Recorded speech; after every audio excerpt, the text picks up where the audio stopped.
Fix this computer. That was the director, shouting at me after his machine mysteriously rebooted over and over again. What he didn't know was that the hardware problem was actually a tiny script I had deliberately planted there because this same man had tried to make me help him commit fraud. If you've ever worked for someone who thought their position made them untouchable, hit subscribe, leave a like, and stay until the end. Because this story is about what happens when someone underestimates the one person who actually understands the system.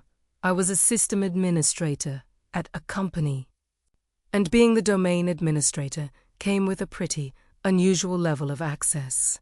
I could manage user profiles. I could control startup scripts. I could troubleshoot machines remotely.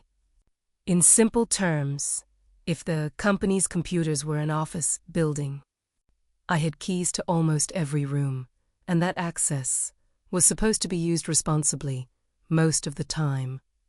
It was, until one of the directors decided he wanted me to use it for something I absolutely refused to do. It started with Invoices. He approached me with a request that sounded simple enough at first. He wanted me to alter invoices after they had already been generated, but these weren't harmless formatting changes. He wanted clients to be billed for work that hadn't actually been performed. The additional money would make his department appear more profitable, and that was the part that made my stomach turn. This wasn't fixing a typo. It wasn't correcting a billing error. It wasn't some innocent administrative adjustment. It was deliberately making clients pay for something they hadn't received, and the director seemed completely comfortable with it. He knew I was one of only 2 people in the company who had access to Photoshop, and apparently, somewhere in his mind, that meant I was the perfect person for the job. He had mistaken technical ability for moral flexibility. He thought because I could alter an invoice, I wouldn't.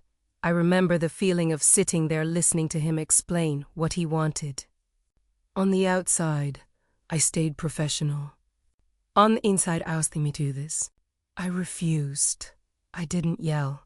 I didn't threaten him. I simply told him I was uncomfortable and I did what you're supposed to do when someone above you asks you to cross an ethical line. I told my boss. I expected my boss to take it seriously. Instead, nothing happened. No dramatic confrontation, no investigation, no consequences, just silence. And somehow, that silence was worse because it told me something about the company. The problem wasn't only that one director had asked me to do something unethical. The problem was that the people who should have stopped him weren't interested in stopping him at that point. I started looking at the company differently. Every meeting felt different. Every request felt different, and eventually, I made my decision. I put in my notice. I was leaving. I had already mentally checked out. I was going to finish my responsibilities, serve my notice period, and move on with my life. But apparently, the director wasn't finished with me. A few weeks later, during my final 2 weeks at the company, he came back with another batch of invoices. Same basic request, alter them, make the numbers work. This time, he claimed accounting had approved it. Maybe he thought adding those words would magically make the request legitimate. Maybe he assumed that, because I was already leaving, I would stop caring, or maybe he thought he could pressure me into doing it, because I was close to the end of my employment. He was wrong. I refused Jimmy. Something had changed. I had spent weeks watching him act like rules were optional. For people at his level, I had watched him push responsibility onto other people.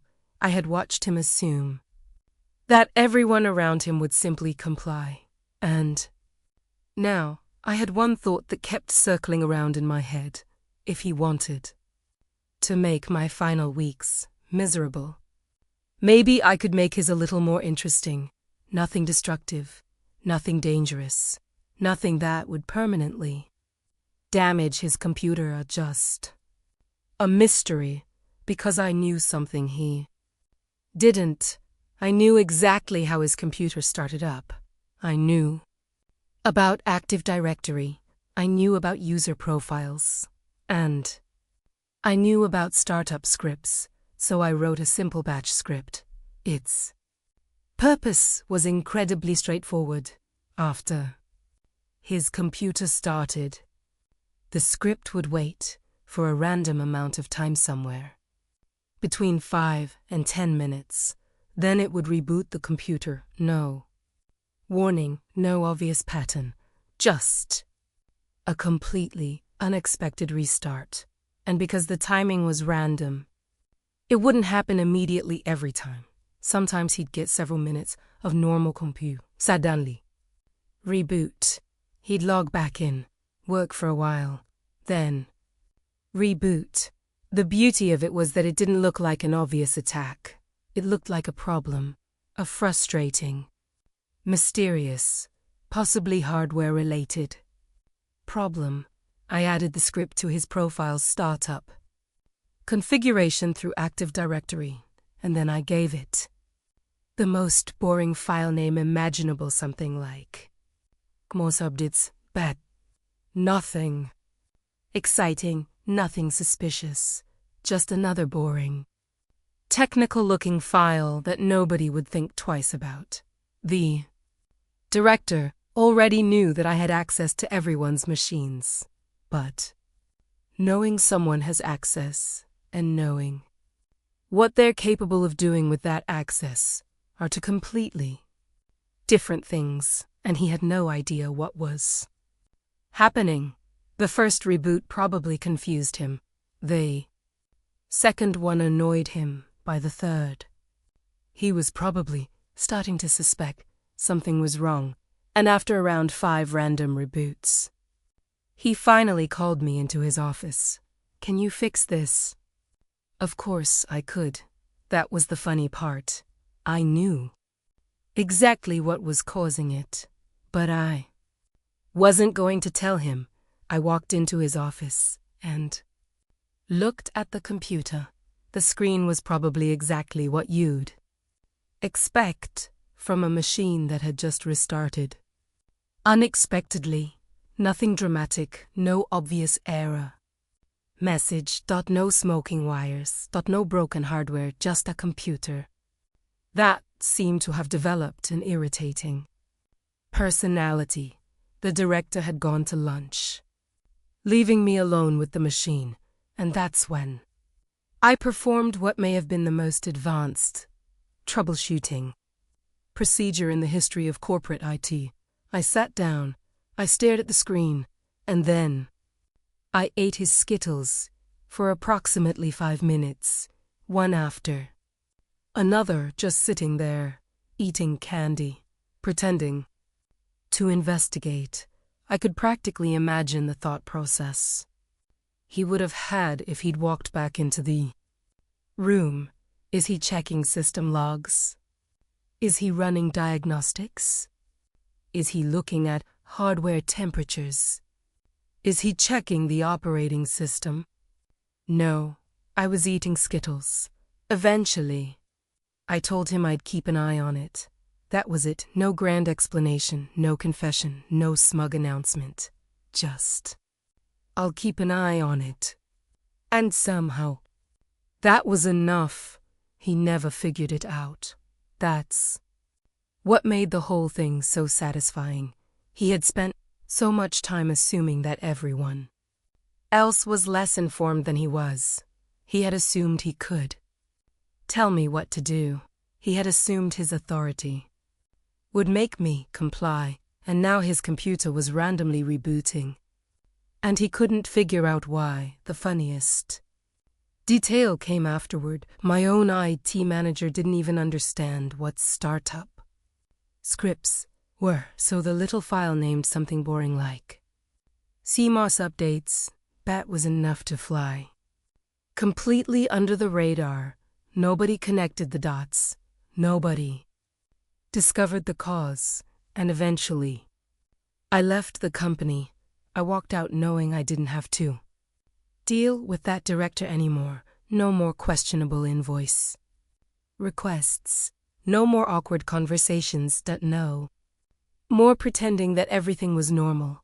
I was done, or at least I thought I was. About a week after I left, my phone started receiving messages from the old director. He wanted me to finish a project. Apparently, I had committed to it. There was just one small problem. I no longer worked there, and he wanted me to finish the project unpaid. It was supposedly something my replacement couldn't handle. I read the messages, and I had to laugh, because apparently, after everything, he still believed I owed him something.